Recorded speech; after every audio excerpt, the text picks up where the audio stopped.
Hey everybody, I'm Gabby. And I'm Mike. And this is RVs with Gabby. RVs with Gabby is the right channel for you. Hey everybody, welcome back to our channel. Thank you so much for watching. If you love it, please don't forget to hit that like button, that subscribe button, and that notification bell so you never miss another walk around video.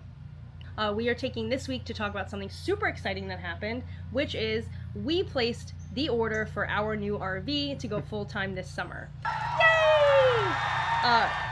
I did it exactly how we bought the house, which was I looked at it, I called Mike and said, this is the one, and he said, yep. Sounds good. Sounds good to me. And then placed the order. We did it exactly with our house. It worked out perfectly. He loved it, but he only looked at pictures and videos of it. So the same way that you guys are seeing it in video at the show that we're going to show you today, he hasn't seen it in person either. But I think it works perfectly for our family and what we're looking for going full time this summer. And so the rig that we got, drum roll, is a 2025 Jayco J-Feather. The model is a 23RK. It's a rear kitchen, front bedroom, and I think it works. There's a couple different reasons why we chose it. So we'll go through those a little bit later. Specs to cover before we launch into like the reasons why we picked it. It is 28 feet and 7 inches tip to tip, so it's under 30 feet. Just over 5,900 pounds dry. The truck can tow around 7,800 pounds.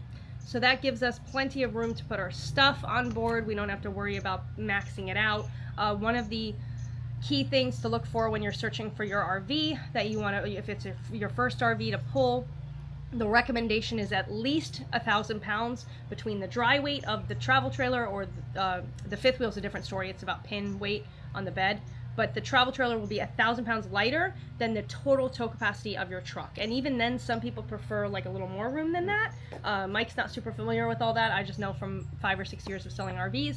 But I chose something that was like well under that 1,000-pound limit. We are also going to obviously hook ourselves up with a really nice weight distribution kit. So not messing around when it comes to towing our trailer. But a couple of options. So things that we added that were not on the show unit. I did go for the 2 ACs and the 50 amp service. Mike gets really hot really easily. Oh yes. So we went for the 2 ACs. So the second AC will be located in the bedroom, and it will be a 50 amp rig instead of 30 amp like it normally comes standard from the factory.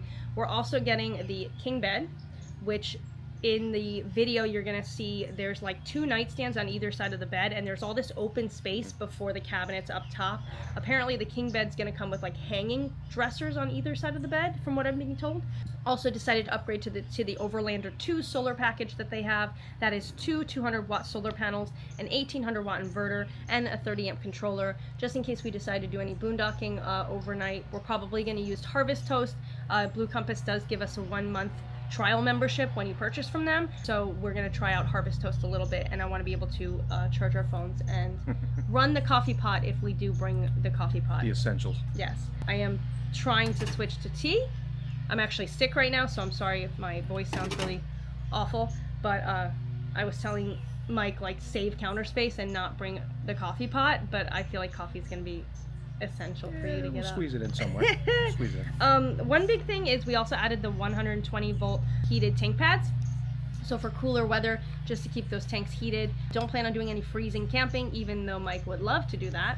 Even campers that say they're a 4-season rig, they're really not built for freezing negative temperatures, so I don't want to put ourselves in that kind of situation. And I really hate the cold, which is why we live in Florida. Sorry, Mike. A couple of specs about the tank sizes. Mike's going to go over the tank sizes, and then we'll get into it. All right, so the freshwater tank is about 55 gallons, the gray tank 60 gallons, and the black tank 30 gallons. It comes with a tankless water heater. Thank goodness. So we can both take hot showers, and then we can shower the babies and still have enough hot water. The babies. Yeah, that's a whole other story. So I was leaning towards a rig that had, if you've spoken to me before this video, you know that I was looking at a bunkhouse model, and we were thinking of cutting the bottom bunk out, putting a crate for the dogs, doing this whole thing where like we converted the RV to be very personal to us. I think the fear there is like in 6 months, in 3 months, if we hate it and we want to come home, reselling the rig will be much harder if we've done all these personalizations.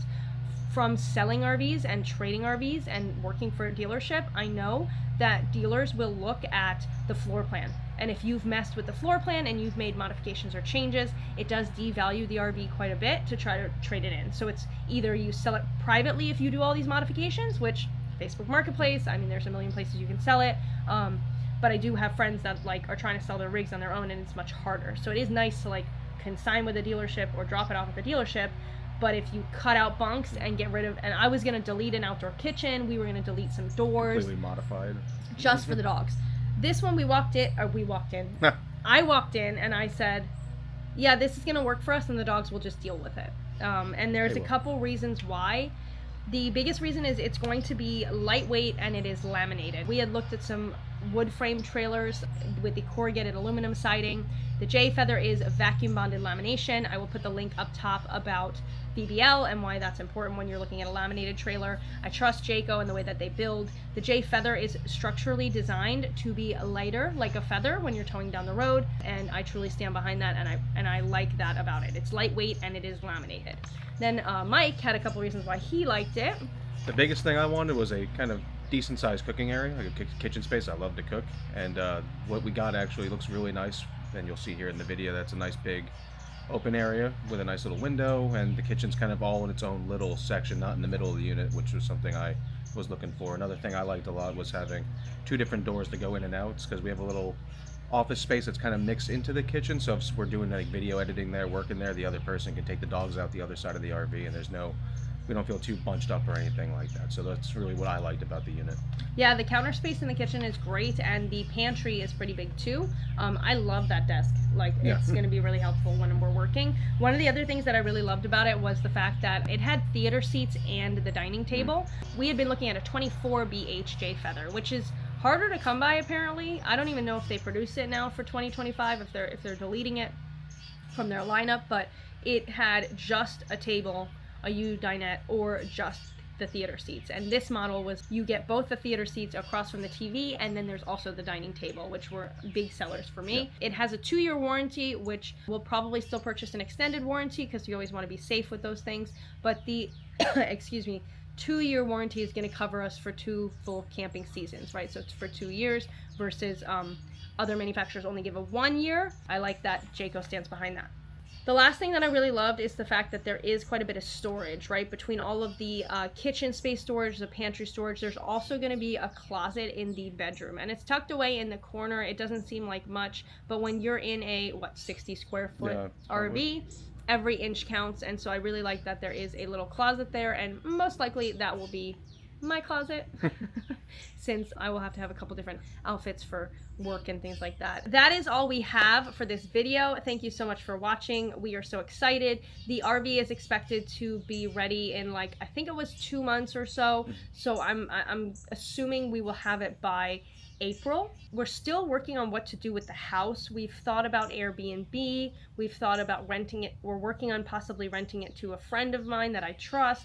I don't know if I want a property management company coming in, because it is our home and we do want to eventually come back here and like raise a family. And so if somebody moves in and messes it up, like, a property management company doesn't care as much as like my best friend and her husband if they move in. Absolutely. So that is something we're still weighing options, and we'll kind of keep you updated as we go, because I know there's lots of people considering going full-time, going seasonal, and like, these are the questions that people have. And yes, I've been asking my cousin who owns an Airbnb all about how that works. I'm watching lots of videos about Airbnbs and lots of videos about full-time RV living. Thank you so much for watching, and until next time, happy camping.